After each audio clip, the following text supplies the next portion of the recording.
You know what? Excellence is what you want, and excellence is what you get. How are you living? What are you giving? If excellence is what you see, then excellent is who you be. What are you pursuing? It's all up to you. And when you come and make up in your mind that you want to. Hello, beloved. Dr. Catherine E. James here, bringing you For the Love of It, a weekly show designed with the sole purpose of adding more love into the world, one episode at a time. Thank you for sharing your time with me. Whether you're here live with me and you're going to call in, or if you are going to watch the episode later on YouTube, or Facebook, or whichever way you're going to watch, I appreciate the time that you are sharing with me.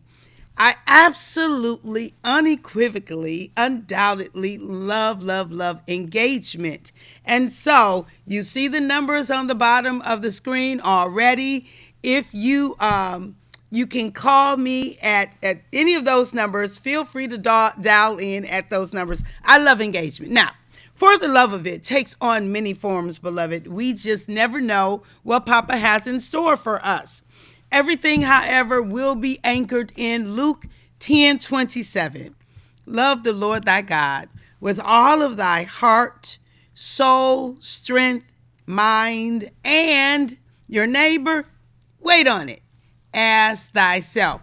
Look, Elohim, Abba, Papa God, assumes that we're going to love ourselves. Like that's assumed that we're going to love ourselves. That we are going to take the necessary time, energy, engagement, and give love to ourselves. That's assumed. So my whole life, my intention is to help every soul to know love and to know that they are loved. I know I'm messing with my stuff up here. That every soul would know love and know that they are loved. That's my life's intention. And so, to that end, every conversation that we facilitate, all the tools and strategies we share, the guests we have on the show, and the actions we invite you to take will all lead us back to living out this assumption of Luke 10:27, that we are going to love ourselves. We're going to love ourselves well. We're going to love ourselves intentionally and consistently. That we're going to be active about this notion of loving ourselves. Look, beloved, there's not another one of you. I know. I say this all the time. There's not another one of you. When Papa made you and I, he really did break the mold. He did not reuse the mold. What you have, what you bring to this thing called life can only be done through you. Your unique contribution is your contribution. No one else can give that contribution. And if you or I fail to show up in a particular way, if we fail to give our unique contribution, we as humanity, the universe, all of what God has created, doesn't get the beauty, the privilege, the splendor of us. And that, beloved, is a tragedy. It is a tragedy. It really is. And it's one that I live my life working to ensure that we have fewer and fewer tragedies of people not showing up in life. All right? Okay. And self-love, the absence of self-love is one of life's tragedies as well, because it is one of those things that stops us from showing up. It is one of those things that hinder our showing up. So again, I invite you to call in. Today, we're going to talk about this thing called metacognition. We're going to talk about thinking about our thinking. Now, part of who I am also is a college professor. And I love teaching. And so we're going to do a little teaching today. It's around this thing called metacognition. And that simply is us thinking about our thinking. Why is this important, beloved? So, as we begin 2024, welcome to 2024. Welcome to This new year, a year that we have never seen before. I'm gonna keep playing with my jacket here. A year that we've never ever seen before. Welcome, welcome, welcome to 2024. Look, we are at the beginning of the year. The beginning of the year. And although there's some, what is it that we make? New Year's resolutions and things like that. That gets a bad rap. Now, I don't think about it one way or the other. I just know that the beginning of the year is a time of the year, and right before the beginning of the year is a year that I hunker down. It's a time I hunker down, and I'm laser focused on what do I want this next year to look like, right? And so I give my energy and my time and my efforts to that. So it is a renewal. I do consider it as a renewal and a start and all of those kinds of things. I'm inviting you to make sure that you are crystal clear about your start. So there are a couple of ways that we're going to be crystal clear today. First of all, it's this idea of thinking about your thinking, because the idea of sowing and reaping, the universal law that Papa put into place, it is real. So wherever you plant your thoughts, you're going to get a harvest from those thoughts. So we've got to be very intentional and careful and strategic, beloved, about our thinking, about what we think about, how we're thinking, what we give our mental energy to, because we're going to get a return back from wherever we give our mental energy. It's going to be a return. So it's important that we spend time thinking about our thought life. So just consider this morning, whatever time you get up. I get up at about 5, between 4:30 and 5 is what the time I get up. And so I can ask myself the question, I'm asking you the question, where if you were to get 1,000% return on your thoughts up until now, would you want it? Would you want it? Would you welcome it with open arms? Or would you be like, oh no, no. If you were to get 1,000% return on what came out of your mouth because of what you were thinking, would you welcome it, beloved? Would you welcome it with open arms? Yes, come on in. Or would you be like, oh boy? That's a test. That is a test. We have what we say. We have what we sow seeds into what we say. So we know scripture, Proverbs, I think it's Proverbs 23:7. As a man or woman thinketh, so are they.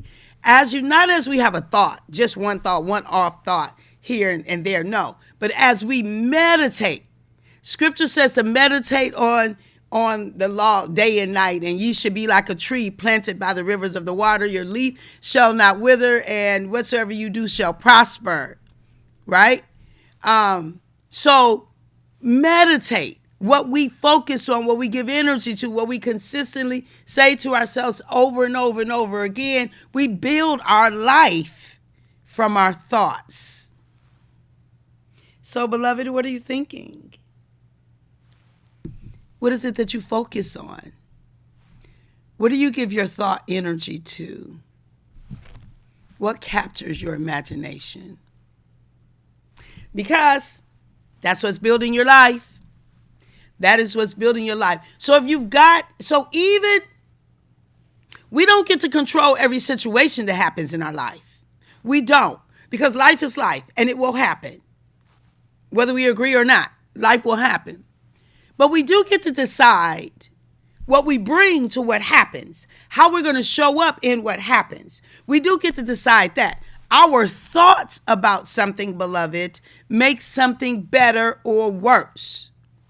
It's not neutral. Our thoughts are never neutral.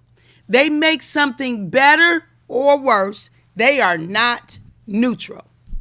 I just need us to know that. So we don't want our thoughts to just run amok and we don't know what we're thinking, right? So have you ever found yourself I don't know, in a grocery line and it's real long and you find yourself wandering off and you're thinking all these negative thoughts. And by the time you get out of the store, like you are ticked off. You've thought yourself into being ticked off, beloved. Because, yes, no one wants to stand in a long grocery line or a line of any kind. But what you say in the moments while you're standing in that line will determine what you feel like when you get out the store. I'm just saying. You can decide if you're going to leave the store uplifted, encouraged, inspired, maybe with a new revelation about something. Or you can decide if you're going to leave the store ticked off, frustrated, irritated, and mad because you rehearsed it. You rehearsed it as we think, and thinketh and thinketh and thinketh. So are we. So I'm inviting us at the beginning of 2024. We are in 2024. What you think about that? Beloved, you are in 2024. What you gonna do with your 2024? This year, I get to be 61. I love it. I absolutely, unequivocally love that I have lived 6 decades. Absolutely. Every decade brought something wondrous and glorious and beautiful, and every decade brought its challenges. But I promise you, I leverage all of the learning, the difficult learning and the ease. I leverage it so that every day can be improved, that I can have a better and better way of being, a better and better existence, a better and better, so that I can add more into Papa's universe, so that I can serve greater than I've ever served before. I love my life. I do. Okay, so I don't know if I've ever sung this song on this station. I sing it all the time on my YouTube channel, but one day I was walking down the street in Indianapolis, Indiana, going from one hotel, being with my family that I love, going to another hotel to be with my family who I love. And I was feeling good, and body feeling good, and I'm walking 5 miles a day. It just was in a good place. And what comes out of me is, I love this life of mine. I love this life of mine. I love this life of mine. I love this life of mine. I love it. I love it. I love it. I love it. Yes, I love it. I love it. I love this life of mine. Sing with me. I love this life of mine. I love this life of mine. I love this life of mine. I love this life of mine. So look, what am I saying? What you say to yourself, what you sing to yourself, what you listen to, what you watch, how you show up, it matters. You're going to reap from that. So I'd rather sing a quirky song or whatever kind of song we want to call it than to murmur and complain. If you haven't read the Bible, there's a place in there where the children of Israel were murmuring and complaining in the wilderness. I don't want that. Like, I'm not saying that I haven't found myself murmuring and complaining at different places and at different times. But what I am saying is that I've learned in my almost 61 years of living, March is coming. It'll be here before we know it. In my almost 61 years of living, that I'd rather have a quirky song of, I love this life of mine, love this life of mine, than to be saying, I can't, I won't, I don't, I'm going to sing that song. I'm going to sing it and sing it and sing it and sing it so that it becomes more and more and more and more of my truth. What we say matters, and what we say over and over again matters even more. A one-off, okay, catch yourself and say what you want to get back. But if it's something that you find yourself saying over and over again, beloved, we did a test a few minutes ago. Answer yourself truthfully. Do you want a harvest of what you've been saying to yourself up until now? Do you want that harvest? And if you do, wonderful, wonderful. So I'm inviting us to think about our thinking. Don't let thoughts get by and you don't know what you just said to yourself. One of the ways to test it, so I'm going to give you a little formula here. This is a teaching day. I'm going to give you a little formula. Thinking leads to emotions or feelings. That leads to actions and behavior, which leads to habits. Our habits create our life, and in our life is all of our relationships. Thinking, feeling, action, behaviors, habits, life, and in life is relationships. Now, this depends on what person you're reading. It can be looking at different ways. Some people will think that it goes, which comes first, the chicken or the egg, the thought or the emotion. I don't really care. They all so intertwined. Like the word it says, it's a two-edged sword. It's not easily. I can't remember that. That's a scripture. The divider of, right? You know the scripture. So, but for teaching purposes, this is functional. It's functional and helps me to help people to manage their thoughts. Thinking leads to emotions, which leads to behavior or actions that and whatever you do over and over again, it becomes a habit. And any habits we repeat forever becomes our life. Okay? And in life are all of our relationships. So, if you find yourself all of a sudden feeling some way that doesn't serve you well, I ask, what were you just thinking? Like, what did you just rehearse in your mind that all of a sudden now you feel, I don't know, anxious, angry, frustrated, scared, miserable, desperate, whatever it is. Because if you say like the little engine, I think I can, I know I can, I got this, right? You're not going to feel frustrated and down and irritated and all those kinds of things, right? You're not going to feel that way. But if you say, I probably can't, I don't, I won't, I can't, they said, they never loved me, they didn't, and so I won't. Beloved, what you think you're going to feel? I'm not saying that life doesn't happen.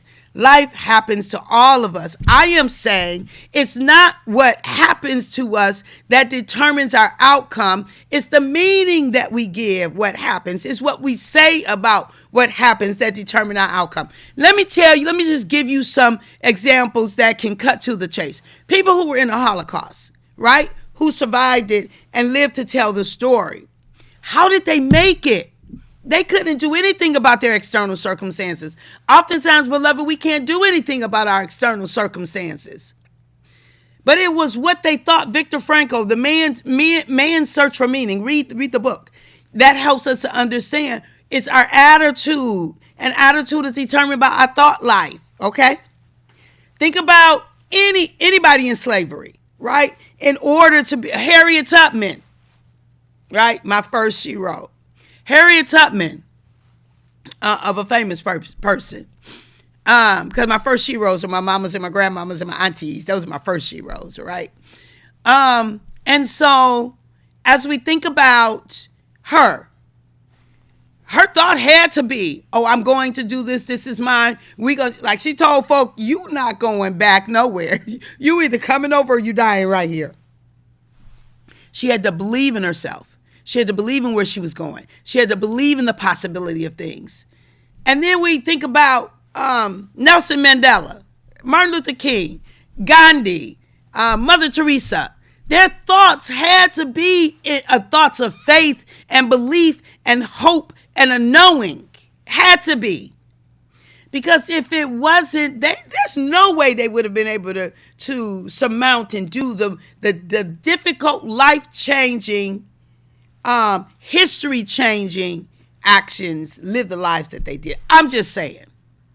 Our thoughts matter, beloved, and you can determine what your 2024, the trajectory of your 2024 by your thoughts. As a man or woman thinking, so are they. So are they. It's why scripture tells us to think on these things that are lovely and just and honest and true and virtuous, and if there's praiseworthy, all those kinds of things. Think on these things. Philippians 4:8. I know I didn't say it right. I never say that scripture right. I don't know what it is about that scripture. It's a block or something. But you can figure it out, right? Google it. So I want to give you some thoughts that other people had. Marcus Aurelius, the great Roman emperor, said, a man's life is what his thoughts make of it. Okay? Disraeli said this, Everything comes of a man will only wait. I brought myself by long meditation to the conviction that a human being with a settled purpose must accomplish it, and that nothing can resist a will that will stake even his existence for its fulfillment. Ralph Waldo Emerson said, "This a man is what he thinks about all day long." William James said, "The greatest discovery of my generation is what he thinks about all day." What he thinks about, my generation, is that human beings can alter their lives by altering their attitudes of mind. And they also said, I'll leave it at there. The Bible in Mark 9:23 says, "If thou canst believe, all things are possible to him that believeth." Norman Vincent Peale said,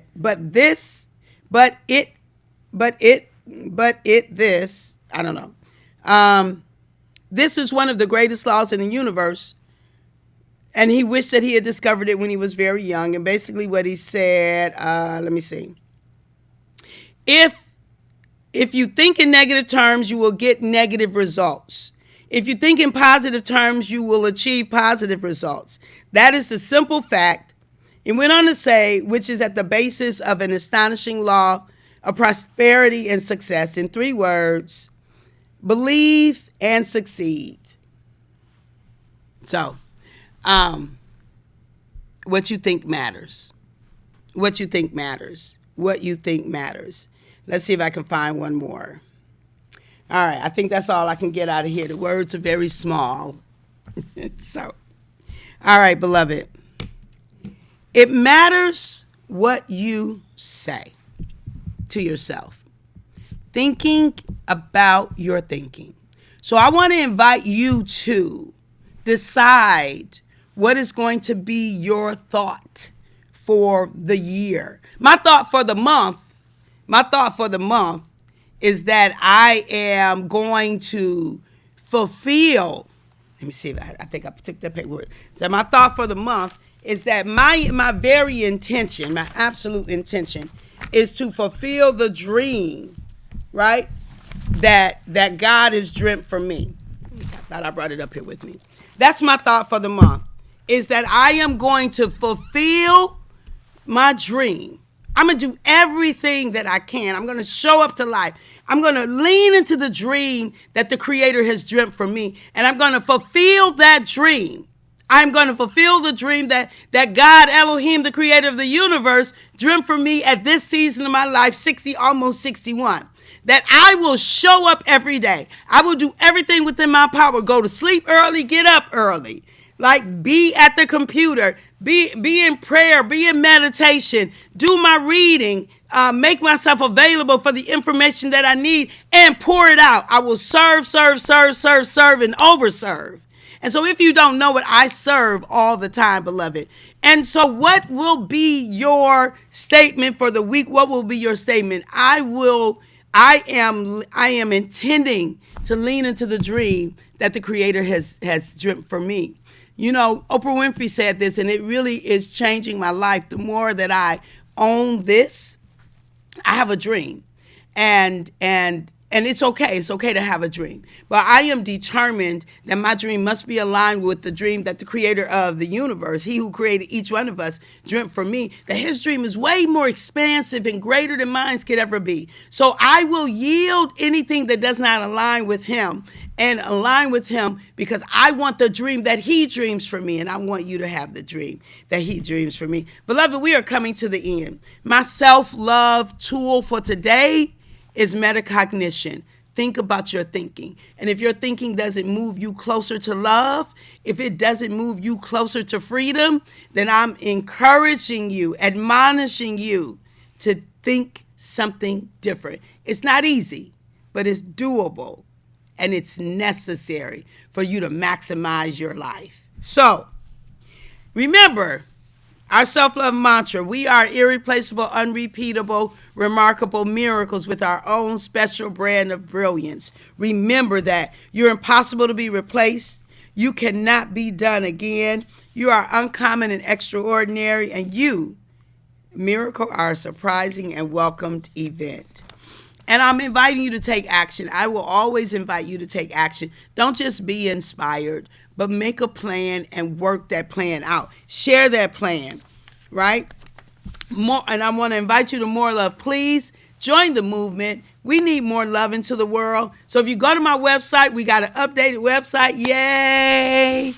Updated website, and all the tools and everything are working. You'll see something like this. It says more love, please, or join the movement is what it will say. Click on join the movement and you will see how to join me in adding more love into the world, one episode at a time.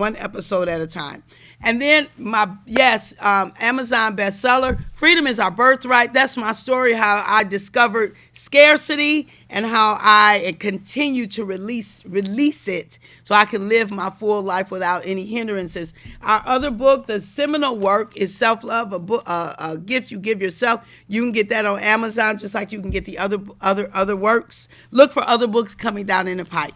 Social media. Dr. Catherine E. James is how you can reach me on most of the outlets. Instagram is Dr. Kathy E. J. Dr. Kathy E. J. Join us here every Friday from 11:30 to noon. Join me live every morning from 5:40 to 6 a.m. where I have whatever talk Papa has given me to talk about. This week we talked about opportunities and leaning into the dream.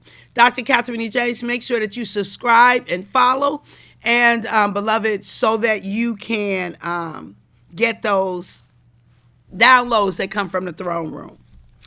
And let's get to our closing here. Martin Luther King said, one second.